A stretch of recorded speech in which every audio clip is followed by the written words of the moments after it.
出した心理テクニック。心理学は私たちが人生をより豊かに生きるための指南書です。この動画では心理学の基礎的な概念から実践的なテクニックまでを解説し、あなたがより充実した人生を送るためのヒントを提供します。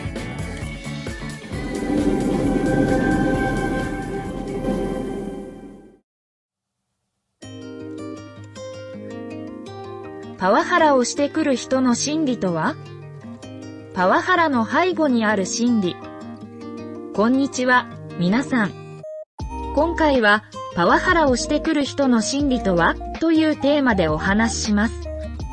私たちは、職場や学校などでパワハラに遭うことがあるかもしれませんが、なぜそのような人がいるのか、その心理を知ることは重要です。では、早速、始めましょう。パワハラの定義と種類について。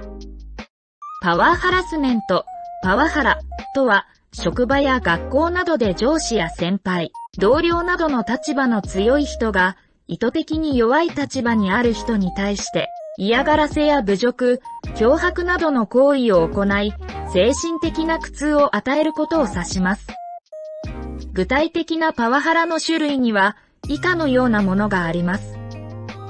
非難、中傷、威圧、脅迫、阻害、孤立、仕事量の過剰、性的な嫌がらせ、非難、中傷、言葉や行動で相手を貶めたり、否定したりすること。例えば、ミスをした部下を、お前はダメだと非難する部下を前にして他の上司に、この人は何もできないと中傷するなどが挙げられます。威圧、脅迫。相手を怖がらせるために、物理的な力や権力を利用したり、脅しをかけたりすること。例えば、部下に対して、今すぐこの仕事をやらないとクビにすると脅迫する。部下に対して暴力的な態度を取るなどが挙げられます。阻害、孤立。相手を集団から孤立させたり、無視したりすること。例えば、部下が出席しなければならない会議に呼ばれないようにする。部下の提案を聞かずに無視するなどが挙げられます。仕事量の過剰。業務量や期限を過剰に課したり、故意に不可能な業務を命じたりすること。例えば、一人でできる仕事を二人分以上を課す。休憩時間中にもかかわらず仕事を命じるなどが挙げられます。性的な嫌がらせ。性的な行為や言動を行って相手を不快にさせること。例えば、セクハラ的な冗談を言う部下に対して性的な行為を迫るなどが挙げられます。以上がパワハラの種類の一例です。パワハラは法律で禁止されており、被害を受けた場合は適切な対応を行うことが重要です。パワハラをしてくる人の心理について。パワハラをしてくる人の心理には様々な要因が関わっています。以下では一般的によく知られているパワハラをする人の心理を紹介します。コントロール欲が強い。自己肯定感が低い。ストレスが多い。非効率な働き方をする。コントロール欲が強い。パワハラをする人の多くは、コントロール欲が強い傾向にあります。彼らは他人を支配することで自己満足を得たり、自分自身を重要な存在と感じたりすることができます。そのため、部下や同僚に対して常に指示を出したり、自分の考えに同調させようとしたりすることがあります。自己肯定感が低い。自己肯定感が低い人は、自分自身を見つけることができず、他人をいじめたり、自分自身を大きく見せることで自己肯定感を高めようとする傾向があります。パワハラをする人の中には、自己肯定感が低いため、自分自身を重要な存在と感じるために、部下や同僚をいじめることがあります。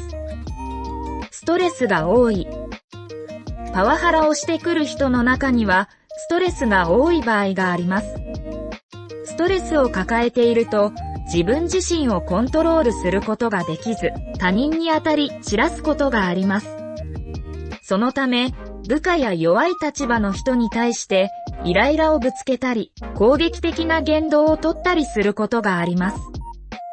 非効率な働き方をする。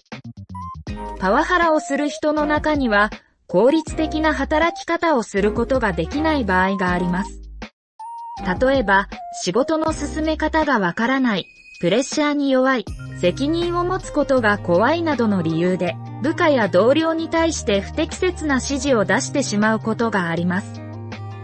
以上が、一般的によく知られているパワハラをする人の心理の一部です。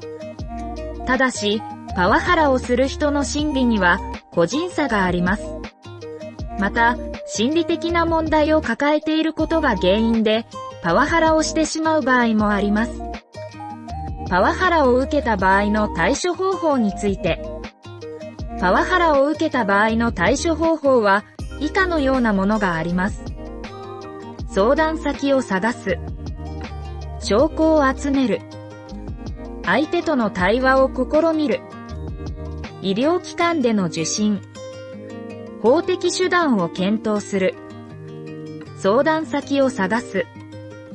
まずは、パワハラを受けたことを相談できる場所を探しましょう。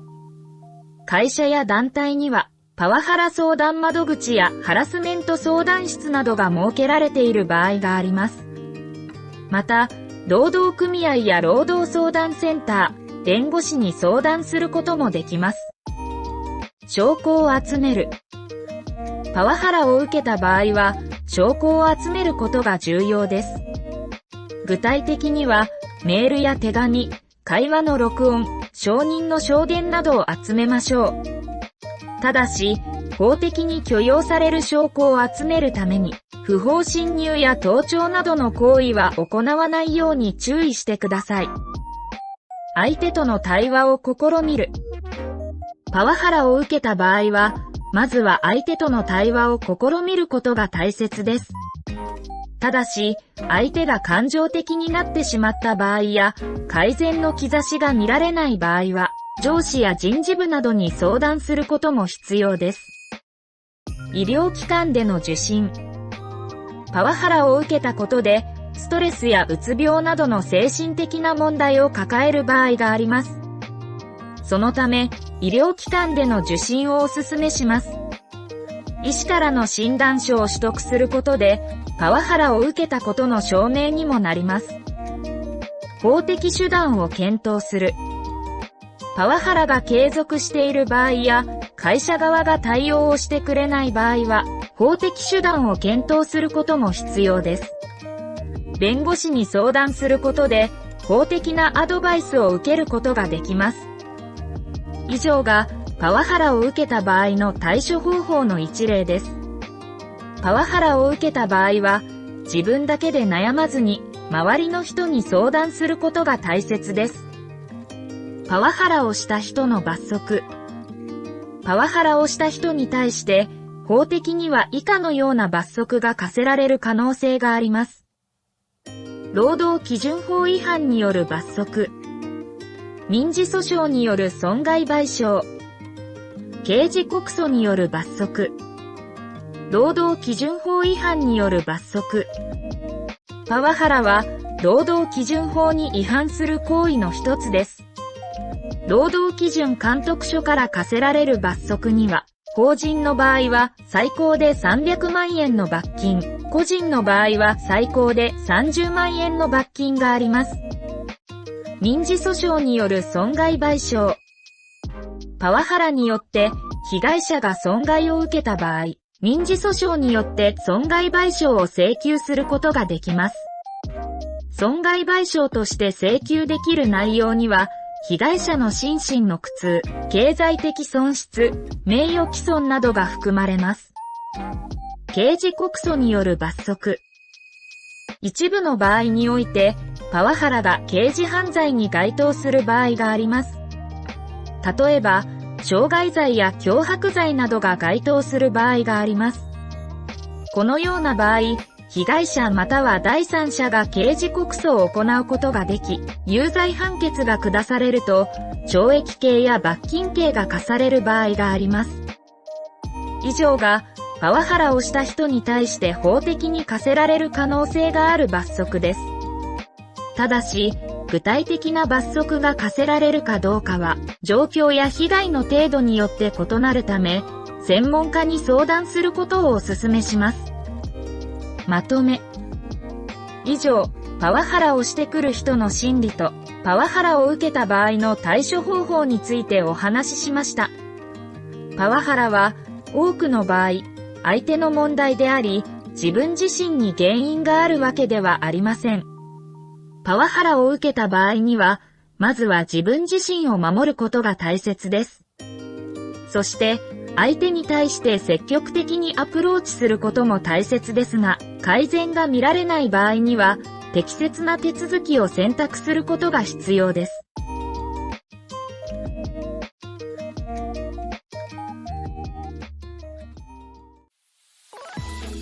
以上、私たちが心理学の知識を実践することで、周りの人々にも良い影響を与えることができます。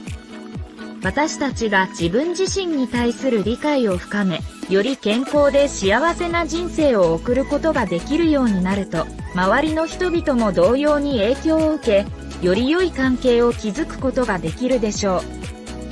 この動画を視聴することで、あなた自身や周りの人々がより健康で幸せな人生を送ることができるようになることを願っています。